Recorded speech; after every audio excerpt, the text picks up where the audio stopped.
gusto recibir en este espacio al economista Walter Spurrier, analista económico, director de Análisis Semanal. Gracias por estar con nosotros. Buenos días. Buenos días, Liz. Muchas gracias por haberme invitado al día de hoy. No, a usted por estar aquí para darnos su punto de vista. Esta ha sido una semana importante en la que el gobierno en materia económica ha delineado o ha dejado ver cuál va a ser el camino que va a seguir. Por un lado, el lunes anuncia 5 medidas. Por otro, la ministra de Economía en este espacio dijo que esperan cerrar este 2025 con un crecimiento de la economía mayor al 2,8% y con un déficit que bordee los 3.000 millones de dólares. ¿Es un escenario muy optimista quizás o es viable?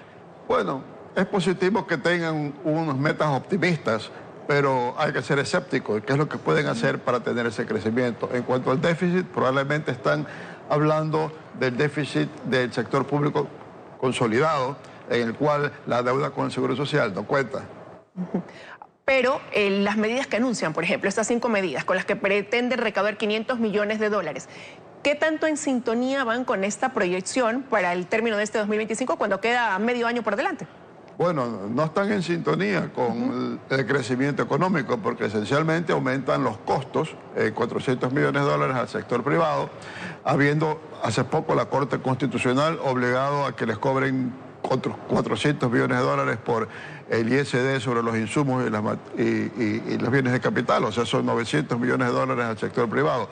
La meta del gobierno es demostrar con estas medidas que se mantiene vigente el acuerdo con el fondo y se mantiene abiertas las líneas de crédito de los organismos multilaterales y entonces en ese sentido tranquiliza al mercado. Entonces tiene ese aspecto positivo. Y tiene el aspecto positivo en lo político de que la población dice, fíjense, toma medidas de ajuste y no nos ataca directamente, lo que le abona y le ayuda a mantener su popularidad, que según la encuesta argentina reciente es la más alta en Sudamérica para los presidentes. Pero el lado negativo es que golpea al sector privado y no forma parte de una política productiva, son medidas parches, como por ejemplo las tarifas eléctricas es para cubrir los costos de las compañías eléctricas nacionales, que son altos porque los proyectos son malos e ineficientes.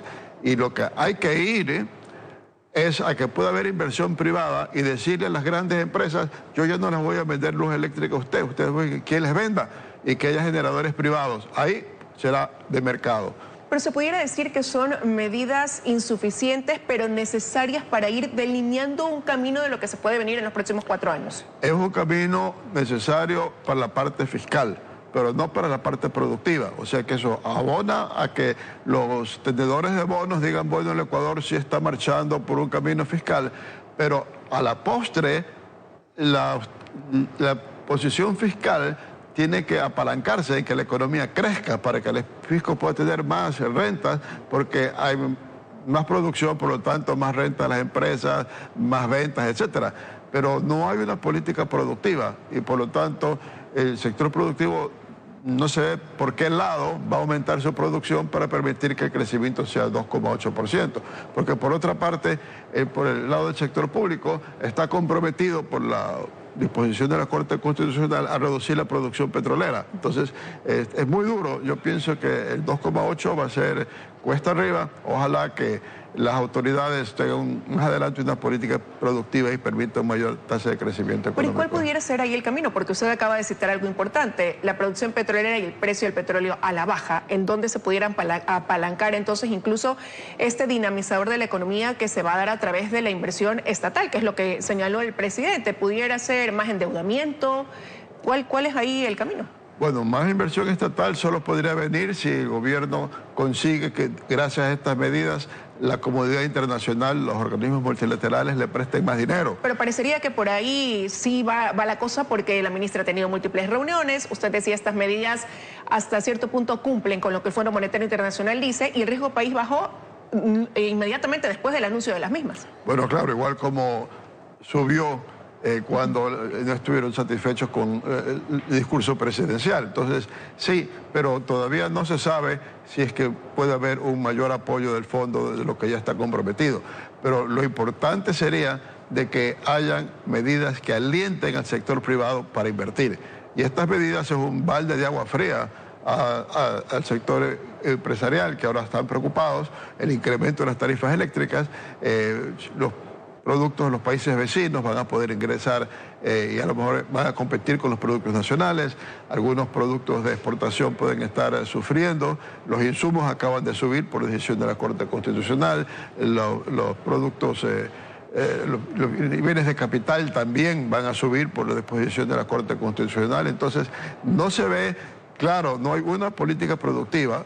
El gobierno no ha delineado cómo va a hacer para que el sector privado invierta más. Y eso es lo que está haciendo falta. Falta conocer eso, quizás va dando pedacitos o pasitos muy lentos, como poner este arancel de $20 al Courier 4x4, tratando de proteger, dicen ellos, la industria ecuatoriana. Eso por un lado. Por otro lado, este es un problema de siempre, ¿no? El sector productivo dice, nosotros tenemos que tener esta carga de poder sostener al gobierno, pero ¿cuándo se da otra cosa? Y ahora incluso se habla, dijo la ministra en este espacio, analizan una reforma tributaria, posiblemente para el próximo año. Ir a esta reforma, ¿debemos entenderlo necesariamente como más impuestos o puede ser una oportunidad para ahí considerar beneficiar a este sector que se ve hoy golpeado? No, va a ser más impuestos, porque el acuerdo con el fondo era un ajuste importante para el 2024, y eso lo hizo el presidente. Para el 2025, lo que se requería es que se reduzcan lo que el sector público llaman el gasto tributario, o sea, las tarifas más bajas, exenciones de impuestos, etcétera. Y eso es lo que acaba de hacer. Pero para el próximo 2026, cuando ya no estén en marcha, ya no tengan vigencia los impuestos y contribuciones temporales que se entraron en vigencia para el 24 y se mantienen parcialmente en el 25, tiene que haber nuevos impuestos para el 2026. Entonces se viene una reforma tributaria importante para el 2026. ¿Que pudiera ir en qué dirección? Porque ya, por ejemplo, tenemos un IVA al 15%. Pensar quizás en una elevación del IVA no estaría dentro de ese análisis por ser incluso una medida políticamente dura. Bueno, yo pienso que va por ese lado, no tanto subir el IVA globalmente, sino que, y esto fue lo que insinuó el ministro Vega cuando, y probablemente se mantiene ese estudio en el Ministerio de Economía, hacer un IVA diferenciado. O sea, vendría a ser el equivalente a poner ICE a otros productos, ¿no? O sea, que ciertos productos paguen más IVA, no todos.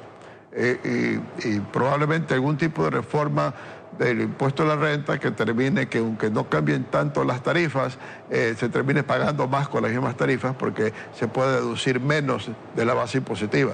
Yo pienso que por ahí sería el lineamiento de las medidas que se vienen para el 2026. Hablando de la necesidad de endeudamiento, economista, ya hemos hablado de quizás esa proyección de apalancar en los fondos multilaterales o en los organismos multilaterales, el poder recibir recursos frescos que permitan también inyectar eso al presupuesto del Estado. Pero estamos endeudados con China, también hay una deuda que al mes de marzo de este año sumaba 2.421 millones. Esto que está programada hasta el 2034. ¿Pudiera ser tener nuevamente China como un financista prioritario, quizás apuntar a Estados Unidos? Bueno, la China tuvo una reunión con el presidente chino, algunos presidentes de América Latina y representantes de otros, y anunció que se iba a iniciar una ronda de créditos para América Latina. Pero la cifra que se dio, que fue como 8.000 millones de dólares, es bajísima. Ya el Ecuador, solo el Ecuador en algún momento estuvo endeudado con la China con 8.000 millones de dólares. Entonces, si eso es el cupo de dinero que tiene la China para prestar a América Latina, nos tocarán un par de cientos de millones, no mucho más. Entonces, habrá que ver qué crédito se puede tener por ahí. Y yo pienso que se puede tratar de buscar más apoyo de los Estados Unidos, por el hecho de que en el gobierno de Trump se considera que tiene 3 aliados en América Latina, ¿no? Y que son pues Argentina, Ecuador y El Salvador. No tiene México, no tiene Colombia, no tiene Brasil. Entonces se puede tratar de apalancar en eso para demostrar que estos países que están en mejores condiciones con Estados Unidos van a tener una mayor tasa de crecimiento. Entonces es posible que haya algún tipo de crédito de los Estados Unidos o presión de Estados Unidos para que aumenten el crédito de las multilaterales, donde Estados Unidos pesa mucho. Entonces yo pienso que por ahí podría buscar el gobierno, pero hasta ahora no tenemos indicios de que estemos yendo por ese camino. ¿Y esta decisión de regresar el próximo año al mercado de bonos con la emisión de bonos soberanos, qué tan óptimo es para el país? Bueno, sería bueno poderlo hacer, porque nuestro problema de la deuda no es tanto que la deuda sea tan grande, El problema es que nuestros acreedores no nos quieren renovar los préstamos, para ponerlo en ese sentido. O sea, si nosotros tenemos un préstamo en un banco y el banco dice, me lo paga, ya no le voy a dar otro préstamo, nos ponen apuros. Esa es nuestra situación.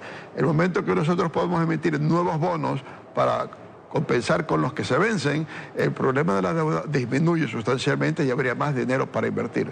Entonces, eso es lo que está comprometido con el Fondo Monetario, pero hasta ahora es cuesta arriba porque el riesgo país es lo que prima para determinar cuál va a ser la tasa de interés que estamos pagando y el riesgo país sigue muy elevado. Pero quizás eso entonces pudiera ir en sintonía con lo otro que señalaba la ministra de Economía en este espacio. Ella decía que lo que buscan es tener finanzas sanas, sostenibles, porque lo que le están apostando es a ser autosuficientes y para eso se necesita optimizar el presupuesto del Estado. ¿En cuánto tiempo pudiera llegar a cumplirse también ese objetivo, ¿no?, por parte del gobierno, el salir de este endeudamiento, de un vicio que tiene el Ecuador para ser autosuficientes, como dice ella? Bueno, eso hubiera requerido que el gobierno entre como lo hizo Milei. Milei entró en diciembre del 2023 y entró con eso. Y en estos momentos Argentina tiene superávit fiscal y la situación de ellos será más grave que la del Ecuador. Entonces hubiera requerido una acción de esa naturaleza y recortar gastos porque el nivel de gastos corrientes del Ecuador es sumamente elevado y eso no lo ha hecho. No creo que con medidas parciales se pueda hacer esos cambios de reducir el tamaño del Estado lo suficientemente rápido e incrementar los ingresos del Estado vía más impuestos también es muy oneroso. El Ecuador tiene una carga sobre el sector formal de la economía muy elevada. ¿Pero es tarde para hacerlo o pudiera ser algo que sí el gobierno decida ejecutar en estos 4 años? Bueno, lo importante hubiera sido que ese mensaje estuviese ya en la campaña, ¿no? Para que la población sepa que hacia dónde vamos. Yo pienso que lo podría hacer ahora, pero tendría que comenzar pronto, anunciar un plan de esa naturaleza. Todavía hay falta de claridad en cuál va a ser este plan que se va a implementar entonces para enfrentar estos desafíos fiscales que tiene el país. Bueno, sí, porque por ejemplo no hay ninguna reforma constitucional en la parte económica todavía. Hubiera sido importante, por ejemplo, eliminar los sectores estratégicos. No se lo ha hecho. No hay mensaje sobre un cambio estructural importante. Lo que ha habido fue lo reciente, que esencialmente es cumplir con las metas con el Fondo Monetario, que tiene ese aspecto positivo, pero eso es todas las iniciativas económicas que nos ha indicado hasta ahora. Quiero agradecerle al economista que nos haya acompañado esta mañana. Muchas gracias, Liz. Que tenga un buen día.